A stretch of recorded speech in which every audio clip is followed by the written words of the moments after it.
Vel tilbage her i studiet i Aarhus Ø, så har vi nogle få minutter, inden hestene kommer på banen til V75's 5. afdeling. Dem vil vi gerne bruge på at snakke lidt om en af de helt store. For i den her uge, der fik vi beskeden om, at en af de allerstørste danskfødte heste nogensinde indstillede karrieren, Palle. Jeg siger 16 starter, 16 sejre i 72 starter. Mere end 5 millioner indkørt. En næst hurtigste danskfødte tid nogensinde. Når jeg siger Eric the Eel, hvad er det så, der rører sig ind i dig? Jamen, jeg siger jo bare et fænomen. En af de bedste danske heste nogensinde i den her helt forrygende E-årgang, hvor vi jo har haft meget fokus på her i Danmark, på Emoji, på Extreme selvfølgelig. Også eksporteret Enjoy the Game, og den har jo også været lidt væk, hvis man kan sige det sådan. Ja, og der er og en E-Type-kasse, jamen der har været så mange fantastiske æger, at det næsten det halve skulle næsten være løgn. Men Eric the Eel er jo toppen på det her, som du siger her, med sin 16 sejre, 12 andenpladser og 7 tredjepladser og over 5 millioner indvundet, og en rekord, der hed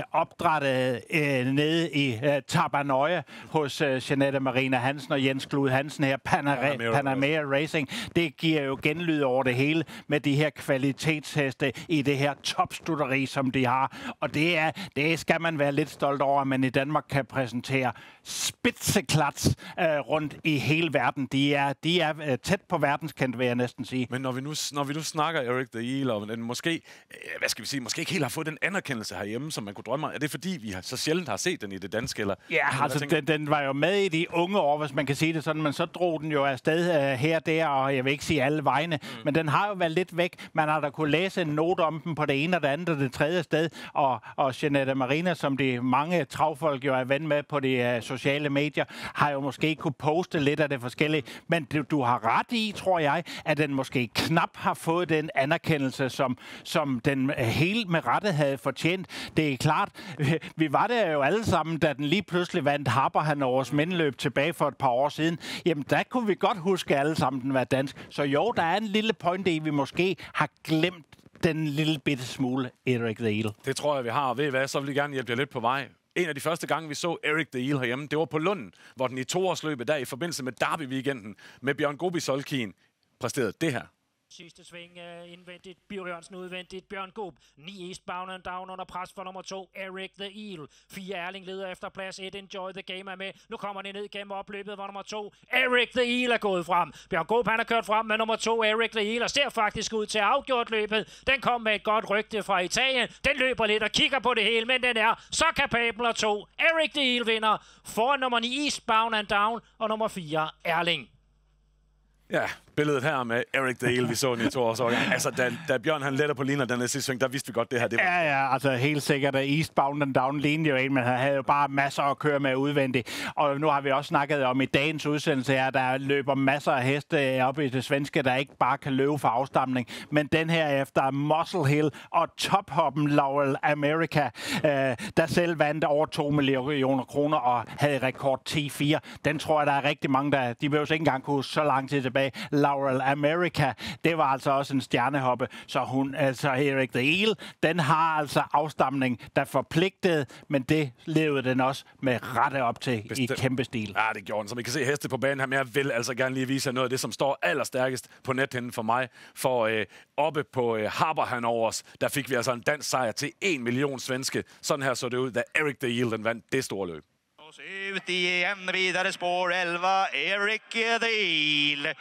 De är här vid upploppets början. Imperator Kentucky River. Här kommer 11, Eric the Eel. Längre ut i banan har den bästa farten. 11, Eric the Eel går mot seger här i Harper Hanovers tillsammans med Magnus Djuse Malmqvist tränar. Eric the Eel! Ingen tvivl om, hvem det var, der vandt det her, Palle Vennekilde. Vi har faktisk fra Jeanette Maria Hansen fået billederne her fra en Eric the Eel, der er tilbage i folden. Deroppe, kongen er tilbage, tror jeg, der står nedenunder. Altså, prøv lige at se glansbilledet her. Fantastisk. Lige for at lukke klippet. Eric the Eel slog jo Kentucky River her i maj måned. Løb 12-1 på 3180 meter voltestart. Men se lige det her skønne billeder. Jeg tænker, det er hjemme fra Tabanøje, hvor den jo er ankommet. Og så har der været lidt snak om man skulle bruge den her som avlshængst, men det er ikke planen. Nej, der var lidt for dårlig frostsæd den vej, og de synes simpelthen ikke, den skulle ud og rejse ret meget mere end det her. Så jeg vil gerne have lov at læse nogle ord op, som jeg faktisk har fået fra Chanel Marina Hansen, fordi det er jo en del af Panamera Racing, og det her, det er en hest, hun holder højt. Eric er en hest med en fantastisk karisma, det har han haft fra han var helt lille. Malmqvist, han har udtalt en gang i et interview, at hvis man havde en dårlig dag, så skulle man bare køre en tur med Eric. Han bukspringer og stopper og vrinsker og drejer rundt og gør alle ting, hvis man ikke lige er opmærksom. Men når man giver ham marsordre, så er han bare en super seriøs sportsmand, ham her. Altså, det er en af de helt store. Jeg hæfter mig bare ved, at når man har fået et løb opkaldt i Frankrig efter sig, så jeg mindes ikke, der er andre danske heste, der har fået det her, Palle. Nej, det er fantastisk. Prix Erik Dale. Ja, så er det, fordi man har gjort et indtryk. Det klinger et eller andet sted tilbage fra november 24, så det er jo ikke så længe siden, at man fik et løb opkaldt i Højborgen, Frankrig. Ej, de her billeder, de her ting, vi snakker om her, og så sluttende med det her skilt, det fortæller lidt om, hvilken stjerne vi har takket af med på vældløbsbanerne. Men Jeanette Marina Hansen, hun kan faktisk godt finde på at følge Thomas Malmqvists råd, fordi jeg ved ikke, om hun har nogen dårlige dage, men for måske at blive ekstra glad, kunne hun godt finde på at køre en lille tur hjemme med hesten. Lå mig, om hun ikke kunne det. Jeg har været i kontakt med en. Tusind tak for hjælpen. Vi synes, det var på sin rette plads at hædre den her hest i dag.